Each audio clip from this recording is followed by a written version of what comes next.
Good evening and a very warm welcome to India Matters on Thursday night. You know, in this country, we sometimes give a lot of importance, overwhelmingly large, exaggerated importance to what's happening in places outside the country, while we hardly place any focus on what's really happening here. Whether it is American politicians, whether it is the George Floyd case, whether it is crime, whether it's war, do we really pay enough attention to what's happening right here in this country? And that leads to my, ironically, lead story tonight.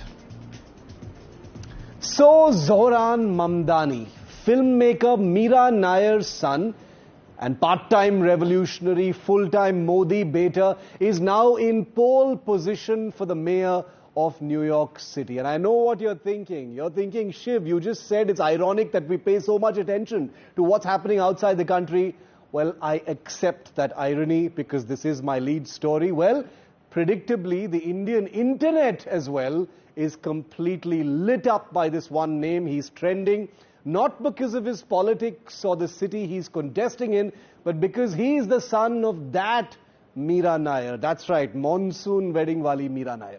And because he's made attacking India, specifically Modi, specifically Hindutva, the central plank of at least part of his American political hustle. Now, this isn't new. Zohran Mamdani's entire political persona is stitched from the same fabric as every other woke, tweet-deleting, contradiction-dodging activist in the US political runway.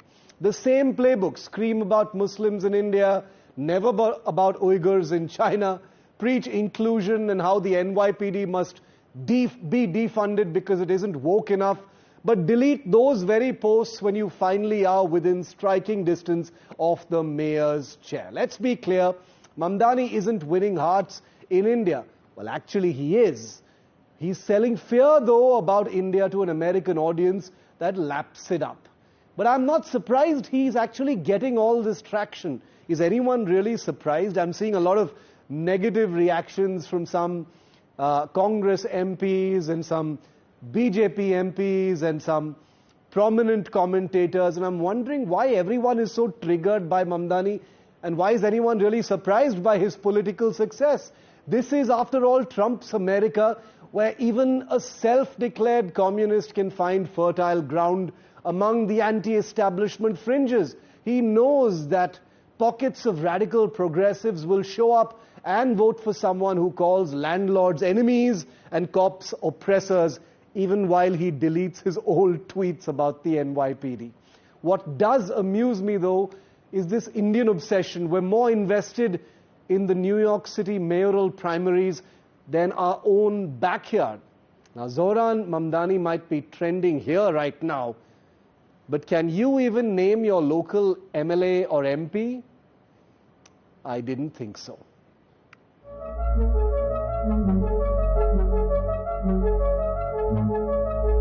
My name is Zohran Mamdani.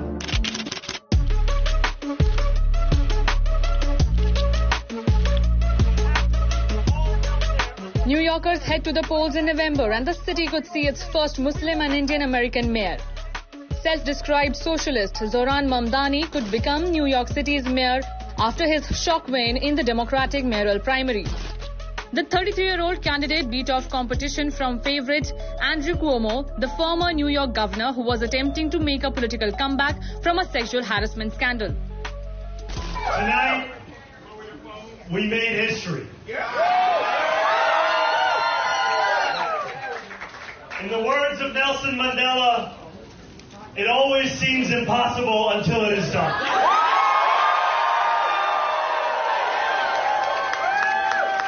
My friends, we have done it.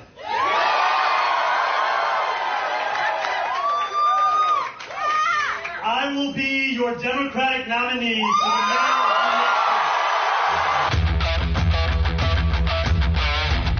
The pro-Palestinian lawmaker and socialist Mamdani's popularity grew with sleekly produced social media videos which set out his vision of free buses, free childcare, new apartments and a higher minimum wage paid for by new taxes on the rich. I am Donald Trump's worst nightmare as a progressive Muslim immigrant who actually fights for the things that I believe in. And the difference between myself and Andrew Cuomo is that my campaign is not funded by the very billionaires who put Donald Trump in D.C. But why is there outrage in India? The left-wing figure is facing intense backlash after a series of controversial remarks and resurfaced tweets targeting PM Modi, the Hindu faith and India's democratic institutions. Every single New Yorker deserves the same protections. These remarks were met with sharp criticism from Indian leaders across party lines, like Congress leader Abhishek Manu Singhvi said that when Zohran Mamdani opens his mouth, Pakistan's PR team takes the day off. India doesn't need enemies with allies like him. BJP MP Kangana Ranaut said that he sounded more like Pakistani than any Indian. Whatever happened to his Hindu identity or bloodline, and now he is ready to wipe out Hinduism. Is this a case of mistaking radicalism for revolution, or marks a watershed moment for progressives and signals a shift in the city's political center of gravity? Only time will tell. Aditi Bhardwaj, NDTV.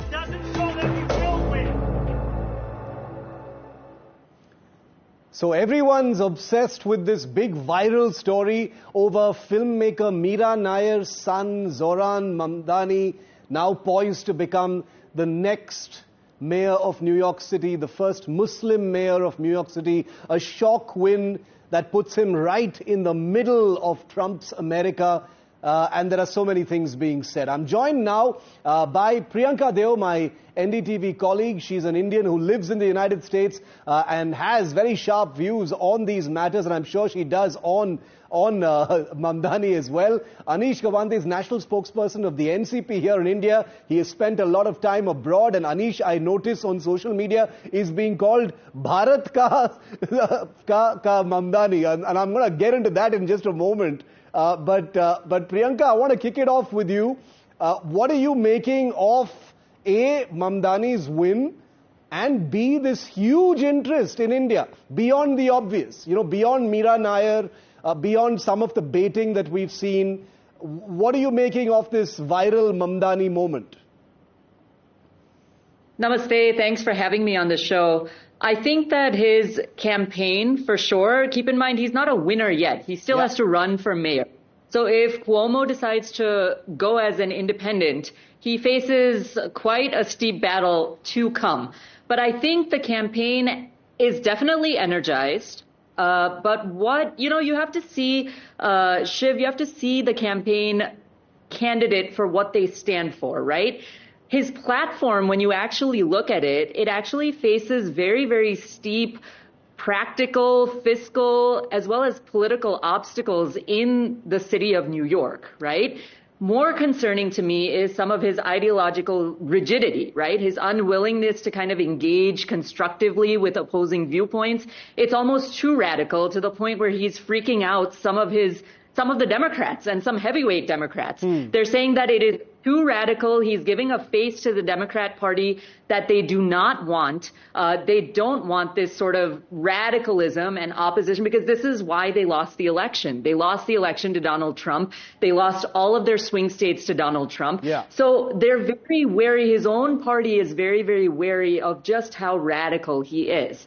Now, it's one thing to say things on TikTok, but it's also another thing to pass them in City Hall, right? It's kind of for example, as Aditi said a little bit before, New York is the financial capital of the world, right? It's a place of central global markets. It houses some of the world's most powerful financial institutions. It's also responsible for a very significant share of the U.S. GDP. Now, leading a city of this stature is not just, it's not going to be on radical ideas. Yeah. Has he explained how he's going to raise the minimum wage? I mean, if people wanted to raise the minimum wage, I used to work at, a very, very low minimum wage jobs. I've worked there as well. I would love to see a higher minimum wage. Okay. I'd love to get paid more. I'll come to some of this policy. I'll come to some of those policy planks in just a bit, Priyanka. But I want to bring Anish in on this. Anish, first of all, I want to kick it off by asking you, why are some people, I'm very curious to know why some people are labeling you India ka Zohran Mamdani. What's that about? Zohran Mamdani and Mumbai ka Zohran Mamdani. I think it started off as a meme, and I'm very glad to be on the show with you today, Shiv, and funnily enough to discuss India ka Zohran Mamdani on my inaugural appearance on your NDTV show.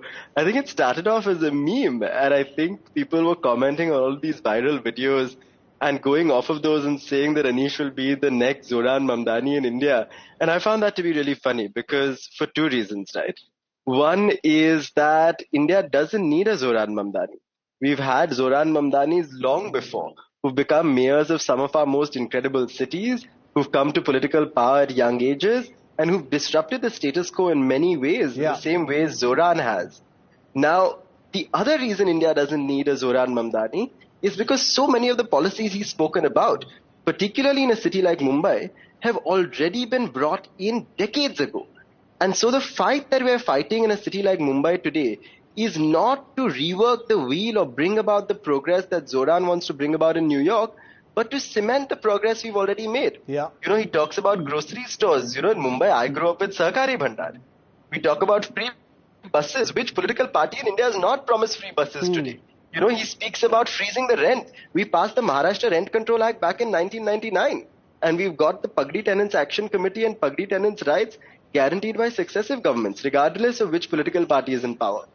So the reality is that actually the leftmost candidate in the United States is probably a centrist in India. True. And will have to contend with a lot of socialist policy positions, ranging from minimum wages to worker protections, that we've instituted a very long time ago, right from Ahilya Rangnekar to Yusuf Meher Ali, to people like George Fernandez in the very city I was born. Yeah. So for those reasons, I found that funny, but I think he's run an extraordinary campaign, and we have to give him that. No doubt. Priyanka, one of the reasons why Zohran Mamdani has also lit up the Indian internet is because he's said many controversial things about India. He's attacked the government. He's attacked Modi in the past as well.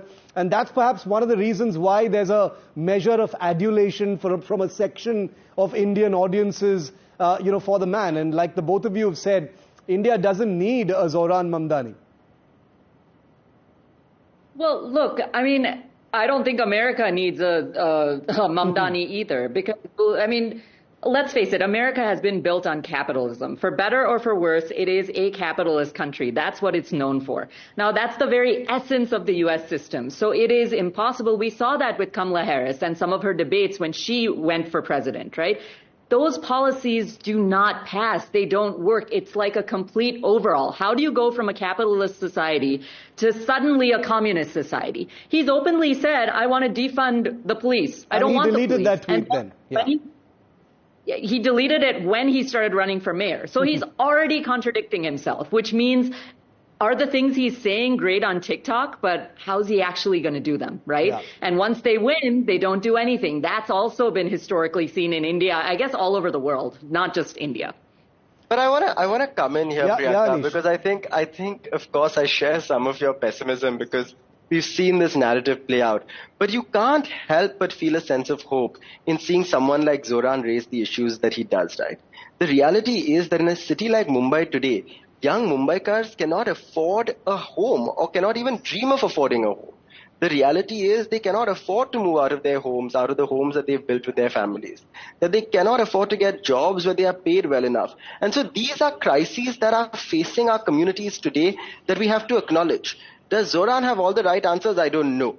I think clearly these are policy questions in the US. I lived in New York for many years, and funnily enough, I saw Zohran's first campaign when he was running for state senate and had put out some incredible videos because his father used to be a professor at Columbia University where I used to study. So I've watched his campaign closely early on. I haven't really kept up with the specific policy angles, but I think he's hit a raw nerve for young people, not just in New York, but across the world. Priyanka, you want to respond to that? I saw you shaking your head. I do. Yep, I do. Just because, yes, Anish, I do agree. Okay, there was a big debate when Biden was running against Trump, when Kamala was running against Trump, right? There's a huge debate in America that why can't we have a younger person? Why can't, and the same I would say in India, right? India, 65% of the population is under 35 years old. Why can't we have more younger politicians, right? So I absolutely agree that politics needs to be diverse. It needs to be a bunch of different people. Ideologies also should be different. But the point is, Anish, you've lived in New York. You cannot socialize a capitalist powerhouse without breaking the engine that funds the program. So essentially, his policies, it's not in, you have to look at city to city, place to place, right? New York is not the same as New Delhi. There's a whole different set of problems, right? So his policies, I believe, risks kind of harming the very residents that it aims to help. Whereas it might work in India, it may not work in America. Furthermore, I think the guy at 33 years old running for a place like New York, I could see a really young mayor in Springfield, Illinois, right, with a population of 120,000. But New York, Anish, have you ever walked down Manhattan? You see the number of people there, right? A mayor also cannot kind of override constitutional and institutional frameworks unless they are political heavyweights. So it's very difficult, essentially, whereas I do agree with you that we do need young people. We do need energetic people for that sense of hope. But we also, I mean, there's value in experience. There's value in having that experience in politics to push policies through as well. I think that for New York, as Trump also said, I believe that he's absolutely wrong for New York. Perhaps maybe he should try for a smaller place. Anish, 30 seconds left. Last word to you. My only statement here would be that under Trump's America, all gloves are off. The man has shown that he does not care about institutions. He's shown that he does not care about the frameworks upon which the US was built. And in some ways, what you're seeing with Zohran today is a reaction. He said all gloves are off, that I'll arrest Benjamin Netanyahu if he comes to New York. And I don't care about whether the US has signed the ICC or not. And in some ways, we have to reconcile ourselves. That's not no, I agree. Material. But I'm saying that this is the reality we find ourselves in. And all gloves are off in this mayoral election like they were in the presidential. Priyanka and Anish, I'm out of time. I'd love to continue this, but I have a feeling we're going to be talking more about Zohran Mamdani in the days and the weeks ahead. Like Priyanka said, he hasn't won yet. There still is a general election to happen. So we'll be tracking this very closely. Safe to say, Zohran Mamdani is no longer Meera Nair's son. He's a man all by himself at this point of time. The global spotlight is on him and the Indian internet continues to be lit. Thanks guys for joining me here on this discussion on Zohran Mamdani.